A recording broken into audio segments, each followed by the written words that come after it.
نفس کے خلاف جہاد کی ضرورت ہے. سمجھا گیا؟ ایک حدیث طیبہ میں آتا ہے سرکار تشریف لائے میدان جنگ سے، حبیب علیہ السلام نے آتے ہوئے صحابہ کو شان فرمایا کہ میرے صحابہ ہم جہاد اصغر سے جہاد اکبر کی طرف آتے ہیں. ادھر آ رہے جہاد اصغر سے جہاد اکبر کی طرف آ رہے ہیں. تو صحابہ عرض کرتے ہیں یا رسول اللہ صلی اللہ علیہ وسلم وہاں پہ ہم نے اپنی جانیں لڑائی اور دشمن کے ساتھ مقابلہ کیا اور آپ فرما رہے کہ ہم جہاد اصغر سے جہاد اکبر کی طرف آ رہے ہیں.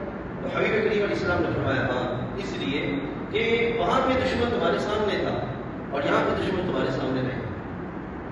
وہ کون سا ہے؟ انسان کا نفس ہے، شیطان ہے، ٹھیک ہے. اور اس طرح کی مختلف جو حرکات ہیں جو ہمارے سامنے نہیں ہیں.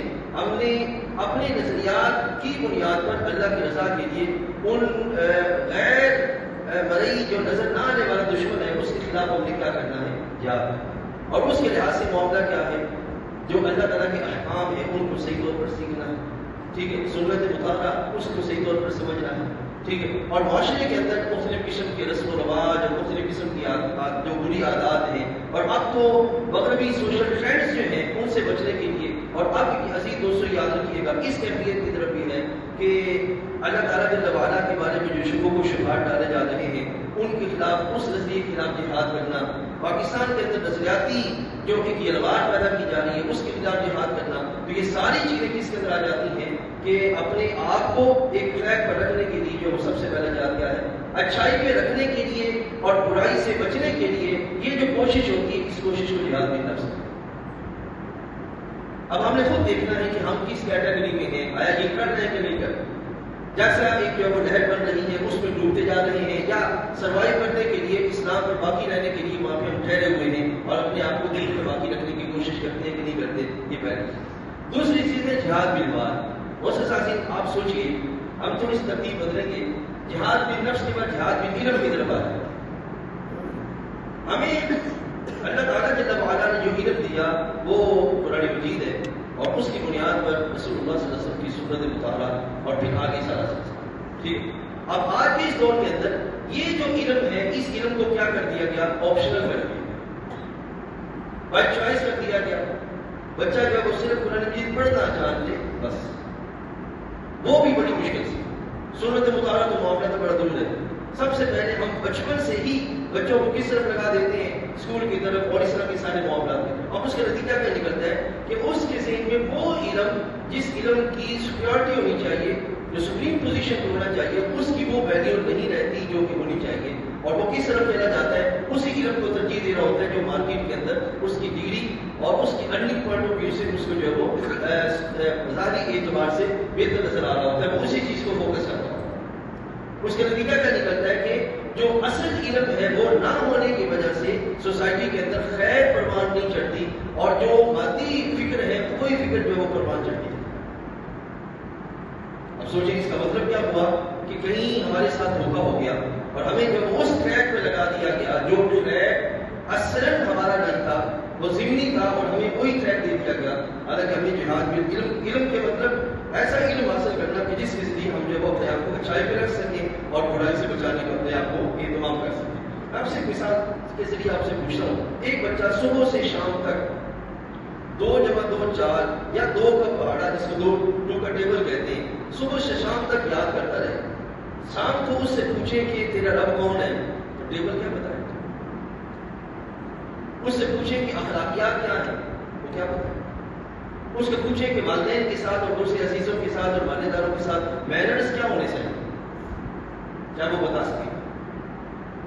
وہ 2 سے لے کر 10 تک بھی ٹیبل یاد کرتا رہے تب بھی نہیں بتا سکے گا، اس واسطے کہ یہ چیزیں یہ دوسرے یا تیسرے درجے پہ جا کے آتی ہیں. اصل جو علم ہے وہ علم نہ ہونے کی وجہ سے بندہ خسارے کے درجے بڑھتے چلتا ہے. ایک بہت بڑا گیپ ہوتا ہے جو اس کے ذہن میں رہ جاتا ہے اور پھر وہ سروائیو کرنے کے قابل بھی نہیں رہتا. یہ نہیں کہنا کہ آپ ٹیبل وغیرہ کی طرف نہ جایا جائے، لیکن یہ ہے کہ جو سپریم پوزیشن ہے جس علم کے ذریعے جہاد کرنا ہے وہ علم جو ہے وہ ہماری سوسائٹی میں کمزور ہے. ٹھیک ہو گیا. تیسری جو چیز ہے وہ کیا ہے؟ جہاد بالعلم کے بعد جہاد باللسان. جہاد باللسان کیا ہے کہ جو نیکی کی دعوت دینا، برائی کے خلاف اپنی زبان کھولنا. جو بری چیز ہے کم از کم اس کو برا سمجھتے ہوئے برا کہنا، یہ بہت بڑا جہاد. آج کے اس دور دل کے محسوس کرنے تک ہی باقی رہے کہ ہاں یار یہ برا ہے، بس ٹھیک ہے، اس سے آگے برے کو برا کہنا یہ سلسلہ ختم ہو گیا۔ اس کی وجہ سے نتیجہ کیا نکل رہا ہے؟ آپ مارکیٹ میں دیکھیں گے غیر محسوس طریقے سے بہت ساری ایسی چیزوں کو جو بری ہوتی ہیں ہم ان کو اپریشیٹ کر رہے ہوتے ہیں، اور جو اچھی ہوتی ہیں یا جن کو فروغ دینا چاہیے اس کے اعتبار سے ہم جھجک رہے ہوتے ہیں کہ سوسائٹی ایسی چل رہی ہے، اگر ہم ایسا کہیں گے تو لوگ کیا کریں؟ ایسا ہے نا، ہمارے بچے بھی ایسی کیفیت کی طرف ہوتے ہیں، ہمارا ماحول بھی اس کیفیت کی طرف ہوتا ہے۔ تو جہاد کا جو تصور ہے بہت خاصی وہ یہ ہے کہ بندہ جو وہ جہاد باللسان یا اپنی زبان کے ذریعے جو اچھائی ہے اس کو بیان کرے، یہ بھی ایک بہت بڑی کوشش ہوتی ہے کہ جو اچھی بات ہے، جو حقیقت ہے اس کو بیان کرنا، اس کو سمجھانا، اس کو لوگوں تک پہنچانا، اور جہاں پہ برائی ہو رہی ہے اس کو نومینیٹ کرنا کہ یہ کام برا ہے، اور یہ ایک بڑے جذبے کی بات ہے، بڑی ہمت کی بات ہے کہ بندہ بری بات کو جو ہے وہ برا سمجھتے ہوئے برا کہے تو اسے، یہ ہے جہاد باللسان۔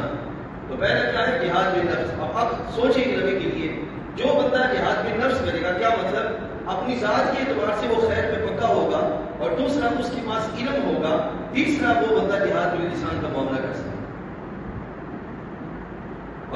جو بندہ اپنی ذات کے اعتبار سے ہی کچا ہے، اس کے پاس علم نہیں ہے، تو وہ جہاد باللسان کیسے کر سکتا ہے؟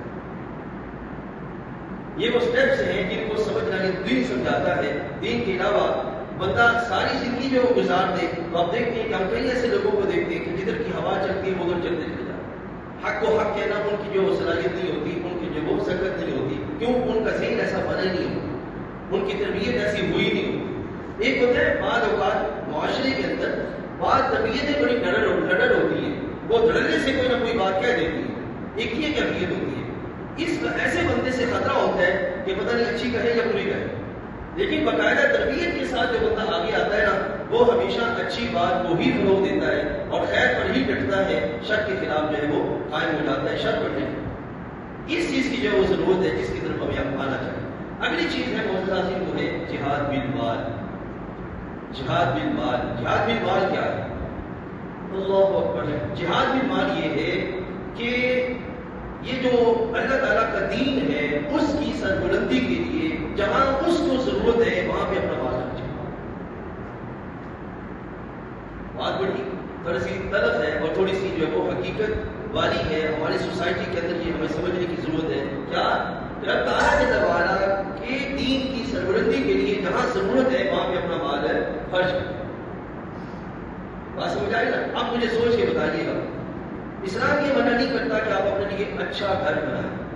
اسلام اجازت دیتا ہے آپ اچھا گھر بنائیے، اسلام اجازت دیتا ہے آپ اچھا لباس پہنیے، اسلام حکم دیتا ہے کہ آپ اچھا کھانا کھائیں، یہ سارا کرتا ہے۔ اسلام حکم دیتا ہے کہ آپ اپنے معاملات کے درمیان اچھے طریقے سے جو ہے وہ رکھیں اپنا زندگی کا سلسلہ، تاکہ جو ہے وہ آپ کی شخصیت، آپ کا معاشرے میں اسٹیٹس یہ بہتر سے بہتر رہے۔ اسلام اس بارے میں کہیں منع نہیں کرتا، لیکن ہوا یہ کہ ہم نے، اور اسی طریقے سے ہم نے شاید یہی سمجھ لیا کہ شاید یہی سارا کچھ ہے، یعنی کہ جو مال مجھے مل رہا ہے میں وہ اپنی ذات، اپنے تعلقات، اپنے معاملات کو فروغ دینے کے لیے تو کروں، لیکن جب وہ دین کی باری آئے تو وہاں پہ ہم کیا کہتے ہیں کہ دیکھتے ہیں، سوچتے ہیں اور سمجھتے ہیں اور آیا یہ سب کچھ کرتے ہیں۔ اب یہاں پہ میں ایک چیز اور بھی آپ کے سامنے رکھوں، ہماری سوسائٹی کے اندر یہ چیز بھی پروان چڑھتے کہ ہم اپنی مذہبی عقیدت کو پروموٹ کرنے کے لیے سب کچھ کرتے ہیں، لیکن جب